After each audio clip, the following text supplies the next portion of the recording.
Hello there, people of YouTube. This is Joltster109, and I am bringing you Chapter 3 of Silent Ponyville. I am just coming off of Chapter 2, so let's just jump right into it. I felt so bad for Pinky in the last chapter because she went back to Sugar Cube Corner and saw how decrepit it was. And then she saw the remains of Gummy in a bathtub for some freaking reason. And there was a Philly monster coming after her and then she had to kill it, and then she felt utterly terrible. And then she started crying, but then she realized she had to continue on her mission, which is to find the main six. But her balloon is ripped, so she can't do anything, and so now she's just breaking down.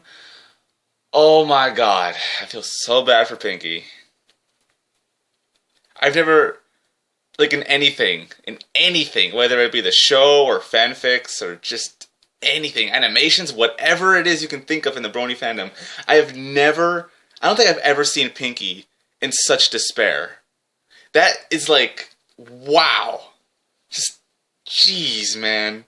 Whew. Anyways, let's go right into it. Here we go. 3, 2, 1, go.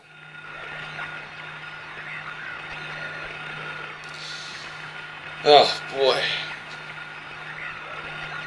Got my hair. It's too floofy. Ugh.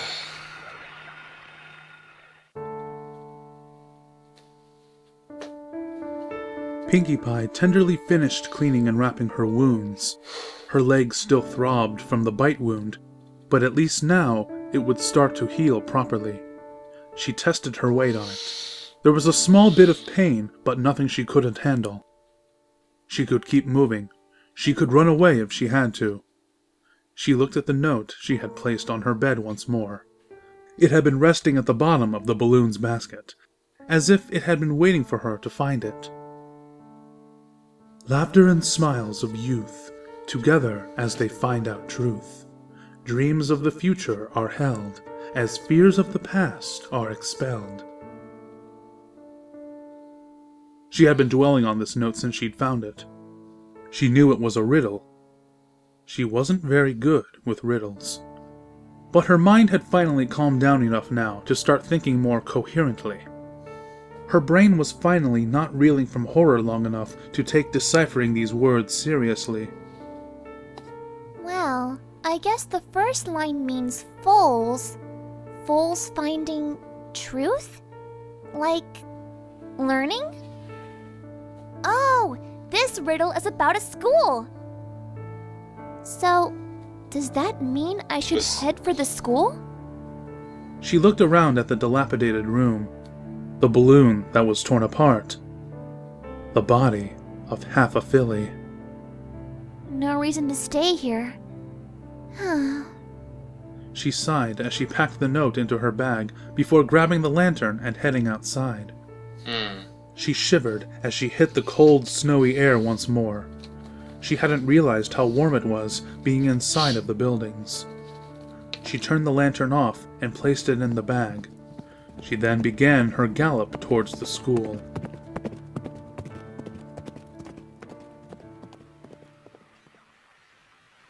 Pinky watched carefully from behind a tree as the lumbering form of a monster paced away from the entrance to the school. It looked just like the first monster she had encountered, the three-legged groaner. If there's more than one of those things, maybe groaner is a good thing to call them. She had hoped the buzzing of her phonograph wouldn't give her position away, but it didn't seem to notice any sounds unless she made them. It soon began to lumber away into the fog, turning into a dark silhouette of itself. She figured now was the perfect time to move. So they respond. She quickly made it to the front door of the school and pulled on the handle, trying to get inside quickly. The door jammed from the sound of it being locked. What? It's locked? She hadn't expected it to be locked, not after that riddle had told her to come to the school. Did I get the answer wrong? She asked herself as she looked at the door again. It was then that she noticed just above the handle was the lock, with the symbol of a star on it. It felt like a switch was flipped on in her head. She quickly reached into her bag and pulled out the key Gummy had left for her, being careful not to undo the ribbon. She placed the key into the keyhole. It fit perfectly. The door unlocked with a satisfying click that made her smile softly. She went to grab the key to hold onto it again. The key turned into ash, the tiny pieces quickly falling to the ground. She stared in shock at the gift Gummy had given her. The only part that hadn't turned to ash was the ribbon that floated down gently, landing on her outstretched hoof. No! Gummy's gift! She said, her lip quivering as tears threatened to fall once more. She shook her head quickly, taking a deep breath of cold air as she calmed herself again. She'd already cried a lot. If she kept crying, she wasn't going to get out of this situation any time soon. Besides, she still had the ribbon from the key. She very carefully tied the bow to the end of her mane. It still didn't have its frizz to it, but tying it at the end helped make her feel like it was a little poofy again. The ribbon gave her comfort. She felt as if Gummy was right beside her while wearing it. Poor She Pinky! opened the school door and headed inside. Oh, God. To her surprise, the area was fairly well lit. She had been expecting to need her lantern, like at her house. The school seemed to have fared better than her house did. It had a thick layer of dust, but the structure wasn't nearly in as much disrepair. Lockers lined the walls as the hallways led to classrooms. Before her was an opening to the main auditorium. Signs hung on the wall pointing out the direction to the gym, nurse's office, principal's office, and the numbers of the classrooms. This isn't the schoolhouse, is it? Her ear twitched upon hearing a sound. It's different. It sounded like the laughter of young foals. She turned her head in the direction of the sound, simply amazed at the sight. She could see the ghostly apparitions of two young foals playing in the hallway. They laughed and pranced around each other before running down the hallway in the direction of a classroom. Pinky watched as they faded through the door to the classroom. She quickly turned her head to her bag and listened for the static of her phonograph. But it was silent. Well, maybe those ghosts aren't monsters like the others, she said quietly to herself. Perhaps if they weren't monsters, they were a sign. She quickly followed after the foals, opening the door to classroom 104. The classroom was as quiet as the halls of the school, stagnant air mixed with a layer of dust. But the room gave Pinky a sense of nostalgia. It was the classroom she had gone to when she had moved to Ponyville. Memories began to flood her mind.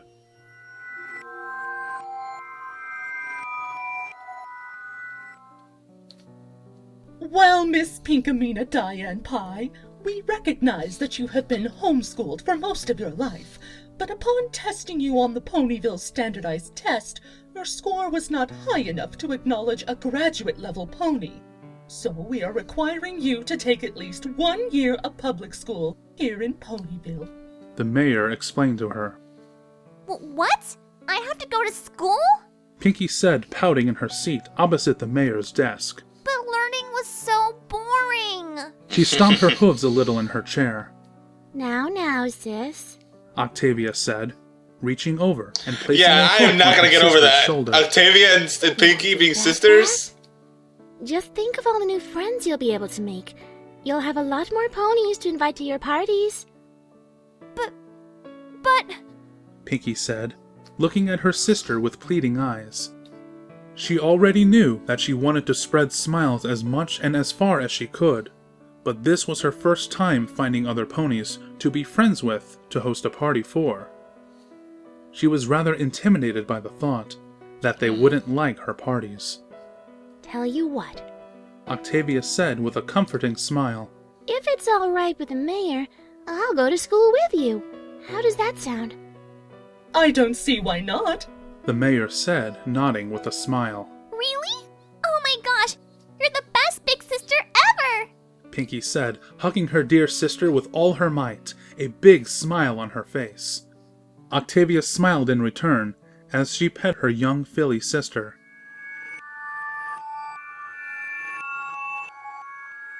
Pinky smiled at the warm memory. It was one she hadn't thought about in a long time.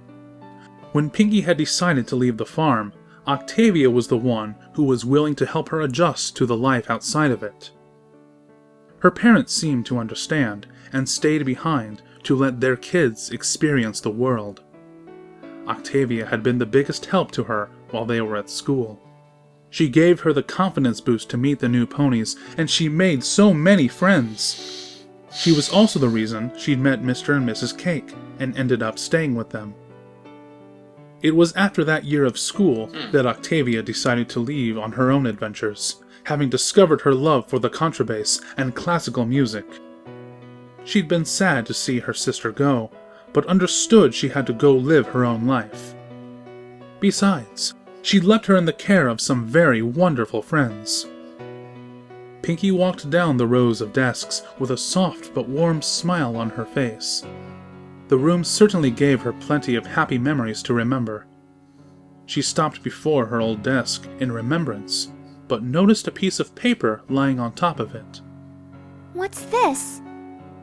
Sitting on her desk was a little foal's drawing.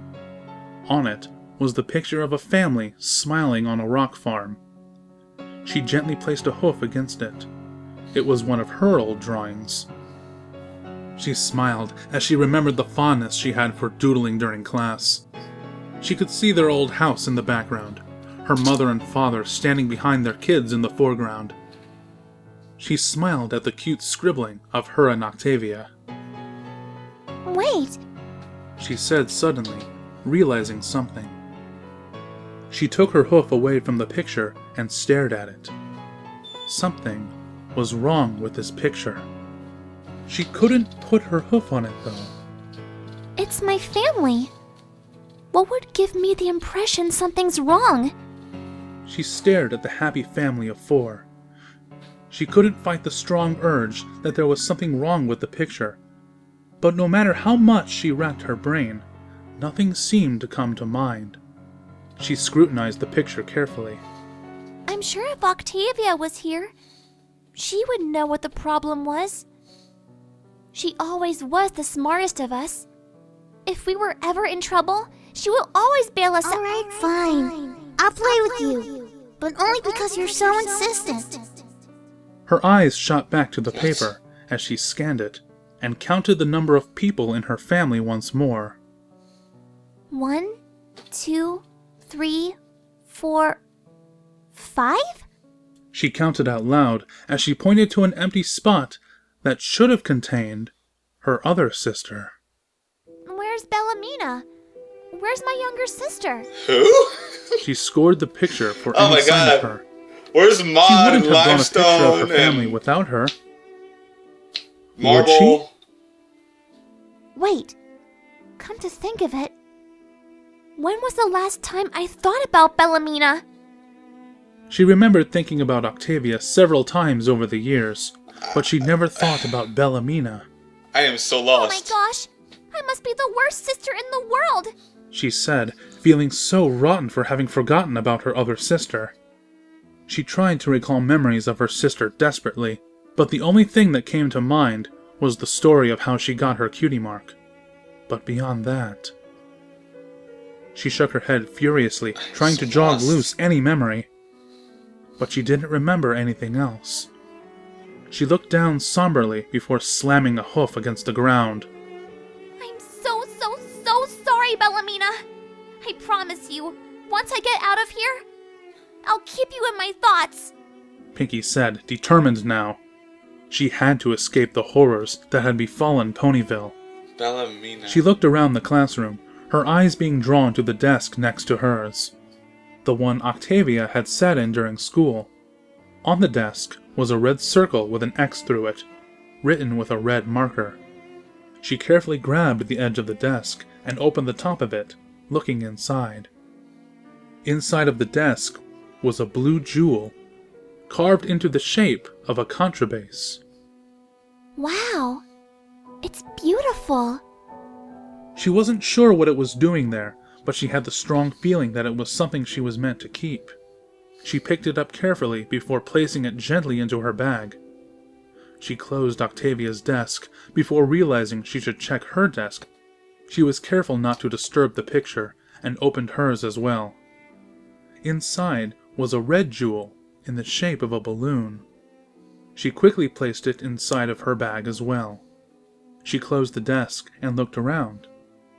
None of the other desks appeared to have anything of significance on them. She headed to the front of the class and checked the teacher's desk. There was a note written on the desk. At the eve of the switch from night to morning, the red moon will shine. Another riddle? This one certainly made less sense than the last riddle she tried to solve. Off the top of her head, she couldn't figure out what this riddle was trying to tell her. She twirled her head towards the door when she heard the laughter of the foals coming from the hallway once more. She quickly exited the room and looked around the hallway for them.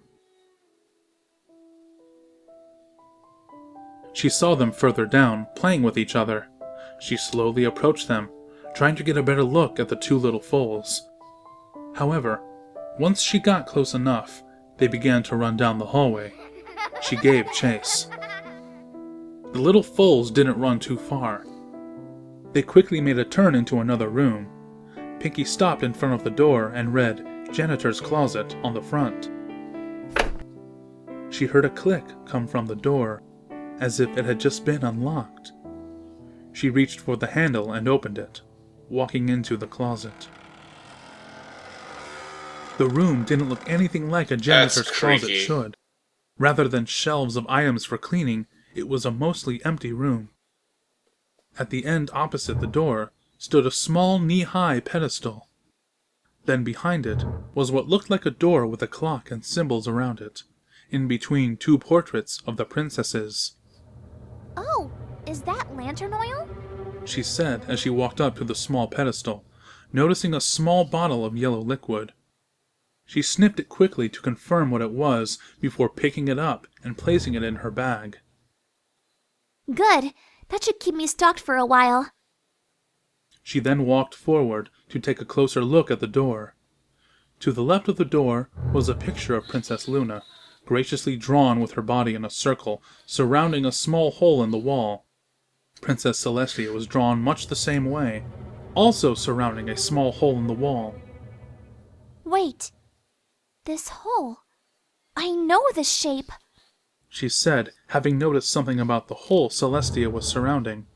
She quickly reached into her bag and pulled out the red balloon jewel and fit it gently into the hole. It snapped into place with a satisfying click. Then that means the other jewel must go here, she said, placing the blue contrabass underneath Luna's picture. When the second jewel clicked into place, the clock moved forward out of the door a little, followed by the symbols placed in a circle around it. She looked carefully at the symbols. There were 6 pictures, 3 of suns, 1 red, 1 yellow, 1 blue, and 3 moons, 1 white, 1 green, and 1 red. Wait, a clock and a moon. The words from the teacher's desk came to mind. The eve of the switch from night to morning. Night is PM, morning is AM. They switch at 12, and the red moon will glow at that time. She placed her hoof against the dial of symbols and turned it, placing the red moon so that it was directly above the number 12 on the clock. Then she moved the 2 hands of the clock to point at the numbers as well.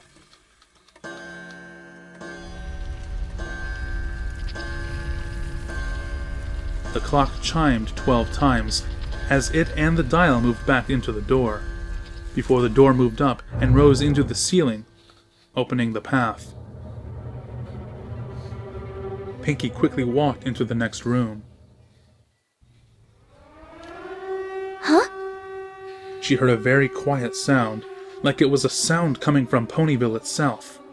She recognized it as a siren. A siren was blaring in the distance. She wasn't sure what it meant, but she had the gut instinct it didn't mean anything good.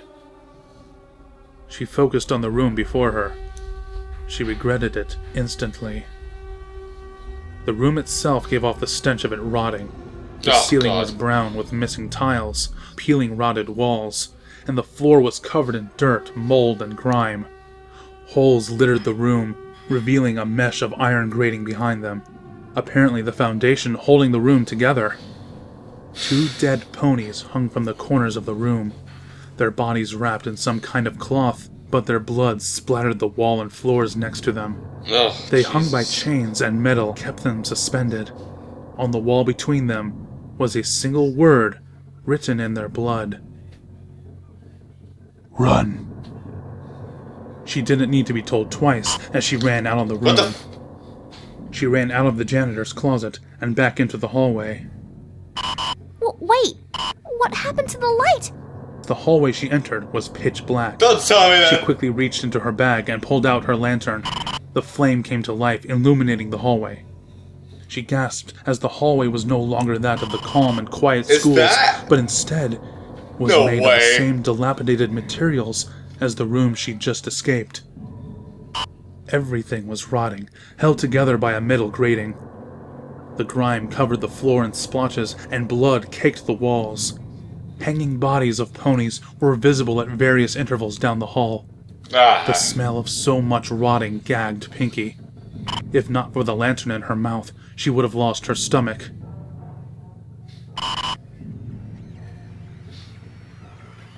The sound of static hit her ears next. Her heart started pounding as she next heard footsteps echoing down the hall. She turned to the direction of footsteps, listening to the hiss of static grow louder as the footsteps grew closer. Her brain was screaming at her to run, listen to the wall, and put every force of power into her hooves. But she seemed stuck, almost glued to the spot. This feeling wasn't like the other monsters. This sensation was piercing down right into her very soul. This feeling was biting into her and was forcing her hooves to stay.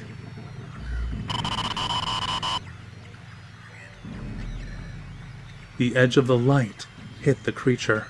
It walked further into the edge of her light, and she felt her heart stop for just a brief moment. It was one of the monsters of her nightmare. It was a tall, slender pony that towered over her. It had no face. Its skin clung to its face and body as if they were attached directly to its bones. It was pale, deathly pale, accentuated by the black suit and red tie it wore on its torso. It continued to take slow, careful steps toward her. Every hoof step echoed in her brain like it was trying to grate her mind. The phonograph erupted into its loud, high-pitched ringing as she felt a pain strike her mind. She finally felt herself no longer glued to the spot, and with every ounce of strength, she turned around and ran. Her heart jumped to her throat and beat away a mile a minute as her hooves connected loudly with every single step she took. She didn't care about the grime or the bodies she passed. She had to get away. Her mind grated with the feeling of a haze that the creature seemed to bring with its presence. The loud ringing of the phonograph seemed to be the only thing that kept her in any state of mind to run as fast as she could. She rounded a corner with lightning speed. She was putting everything into this. She knew she could run fast. She could keep up with, if not outrun, Rainbow Dash at times. She had to be losing the slender pony. She had to be escaping. She dared to look over her shoulder. It was keeping up with her. It seemed to only be walking. Somehow the slow-paced canter it strutted kept up, and his whole being seemed to slide towards her, as if there was no escaping. Her mind reeled as she whipped her head forward, trying to go faster. She had to turn another corner. Her hoof caught under one of her legs, and she nearly fell. She scrambled her legs and took off again. A blood-curdling scream bellowed out before her as she saw half of a white filly start to crawl straight for her. She jumped over it, its tongue passing over one of her hooves as it tried to bite her. The screams of the filly were cut short as she heard the sound of it being crushed by the monster chasing her. Her stomach hit her heart inside of her throat, and her lungs burned. Her mind was reeling, and the haze was growing. I can't escape! I can't escape! I can't escape! I can't escape! I can't escape! The words flung themselves to the very corners of her mind. She felt it. She was about to die. The monster was about to kill her, and there was nothing she could do about it. Her eyes flung open as she saw at the end of the hallway an open door. An exit? She raced as fast as she could, trying to ignore the constant looming presence of the threat behind her. She had to get to that door. She was almost there, just a little closer, just a little closer. She was going to make it. She jumped, passing straight through the open door and skidding to a halt inside of the room. Her heart instantly sank as she looked around. The room was a square with one entrance, no exit. She had jumped straight into a dead end, with that monster behind her. She looked around frantically. The room was adorned with party decorations. Multicolored streamers, balloons caked with blood, vile-looking snacks, poorly wrapped and rotting gifts, hanging ponies at every corner. A seal of blood drawn out on the floor. She instantly turned around, watching as the slender pony gradually walked into the room. The only opening to the room sealed shut with an iron gate behind it. There was no escaping it now. She was trapped in the same room with this monster. She dropped the lantern from her mouth, no longer able to hold on to it, as she panted frantically. The lantern rolled to the center of the room, turning itself upright in the center of the blood-drawn seal. The seal lit up with a red glow, filling the whole room with light. She could see the red-hued slender pony as it walked towards her. Stay back! She yelled as she ran to the gifts. She began grabbing them one by one and throwing them at the pony. The gifts struck the pony and seemed to stun him for a moment. But as the gifts hit him, they fell to the ground and burst into a pile of ash. They slowed his walk down for a moment, but soon they didn't even faze him. She grabbed the last gift and tossed it with all her might straight at his head. It struck him before blowing up into a pile of ash. Pinky cried out in pain as she felt her forehead was splitting open as her vision hazed into oblivion. She stomped her hooves down and ran blindly in a direction away from the pony. Her vision returned as she felt blood trickling down between her eyes, dripping off of her nose. He'd opened up a fresh wound on her head. She grabbed the table, holding the vile snacks on top of it, and tossed it to the ground. She raised her hind legs up, and she kicked the table straight at the slender pony. The whole table struck him and pushed him back. He hit the wall as the table seemed to hold him in place for a moment. Pinky panted as she stared at the creature. He pushed the table gently, and it fell apart as a pile of ash. Pinky's legs gave way under her as she fell to her knees. Tears fell from her eyes as she sobbed in pain and exhaustion. She couldn't fight this monster. It was too much. Her mind reeled and wanted to accept her death. Her body couldn't take it. Her mind couldn't take it. She felt her mind begin to hurt worse. The slender pony was drawing closer. She couldn't look at him. She sobbed with her eyes closed shut, just wanting the horror to end once and for all.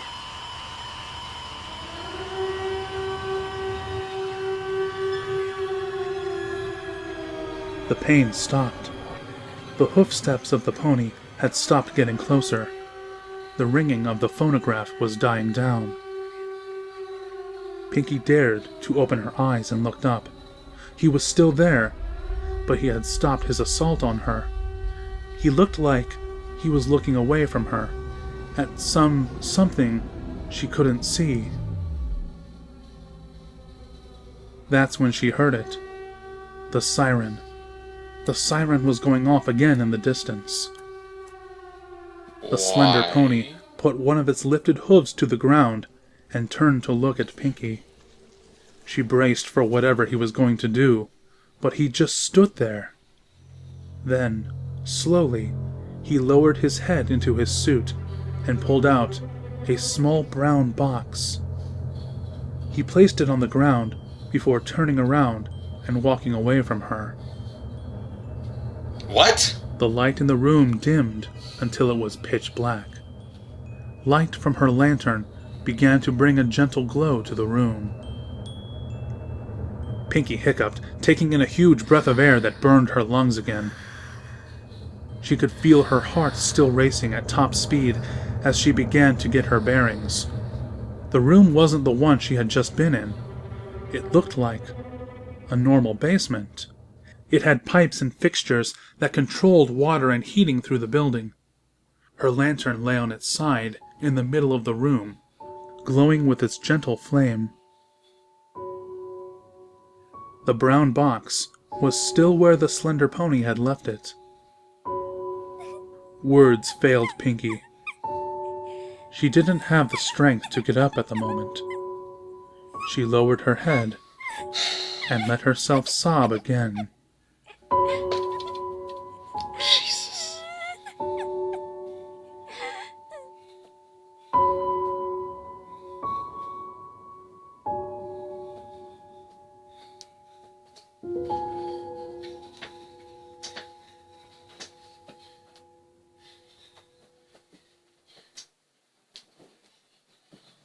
Ugh.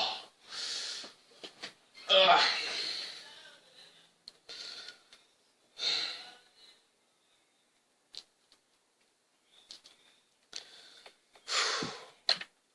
What did I say at the beginning of the episode? I feel so bad for Pinky. She's going through too much right now. Too much. My hair's a mess. Why is it a mess? I don't know. My hair needs to get cut. Hopefully soon.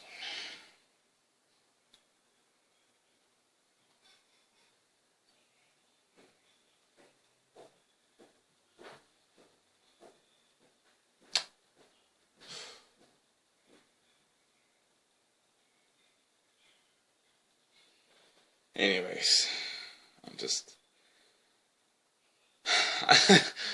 I laughed when Slendy showed up because I found it very funny. Like, it was a very dramatic reveal, but I found it hilarious. I don't know why. I guess because I have a bad history with Slender. But anyways... Why did he just walk off after he had her? Because of the siren? Like, why? Why is the siren a big deal? I don't get it. I don't know what's going on. Answers, please. Anyways. Unless it's a spoiler, in which case, don't tell me. Just, I'll come to it when the story progresses, but... I'm just confused right now. Anyways... Thank you all so much for watching and joining me on this terrible, terrible adventure. I will get to chapter 4, I should say, on Monday. No, what? What? No, I mean, soon. Let me just say soon, because right now my brain is not working. Anyways, I'll catch you all in the next one, and yeah, goodbye, everybody.